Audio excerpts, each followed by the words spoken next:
এআইডিএফৰ যুৱ মৰ্চাই তীব্ৰ প্ৰতিবাদ সাব্যস্ত কৰে।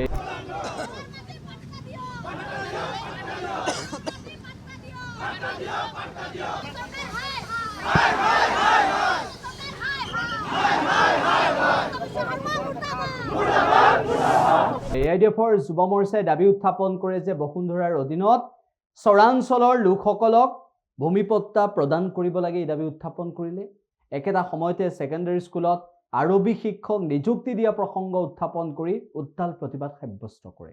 প্ৰতিবাদ কৰি আছো, কিন্তু অসমৰ যি অসম চৰকাৰৰ ভেৰুনীয়া গুণ্ডা বাহিনী অসম আৰক্ষী তেওঁলোকে শান্তিপূৰ্ণভাৱে আমাক প্ৰতিবাদ কৰিব দিয়া নাই, আমাক ৰাস্তাতে আবদ্ধ কৰি ৰাখিছে।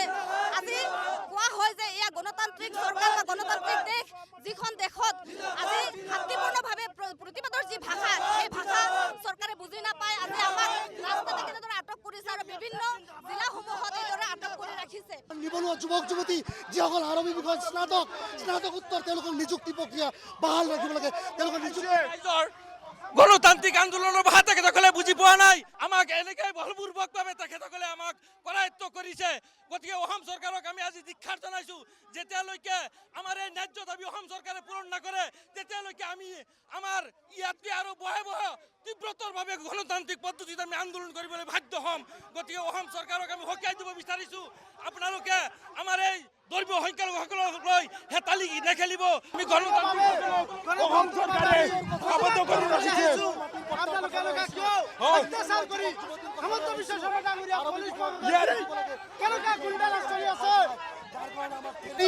পুলিচে কৰবাত লৈ যাব আমি নাজানো, কিন্তু আমাৰ আন্দোলন আমাৰ দাবী এই দাবী যেতিয়ালৈকে চৰকাৰখনে পূৰণ নকৰিব চৰাঞ্চলৰ মানুহৰ পাৰ্টিৰ বাৰ্তা দিব লাগিব।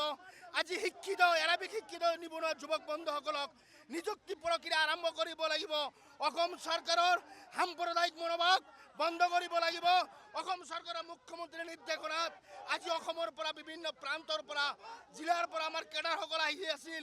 আজি পুলিচে বিভিন্ন থানাত গ্ৰেপ্তাৰ কৰি ৰাখিছে। আজি আমাক আন্দোলন কৰিব দিয়া নাই, আটক কৰি ৰাখিছে।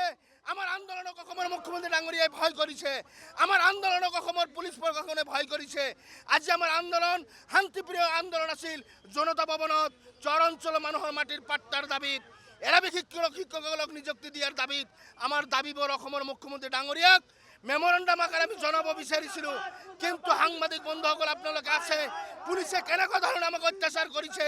যিমানে অত্যাচাৰ নকৰক কিয় আমাৰ আন্দোলন চলি থাকিব, আমি ক্ষান্ত নহওঁ, আমাৰ এই দাবী পূৰণ হ'বই লাগিব।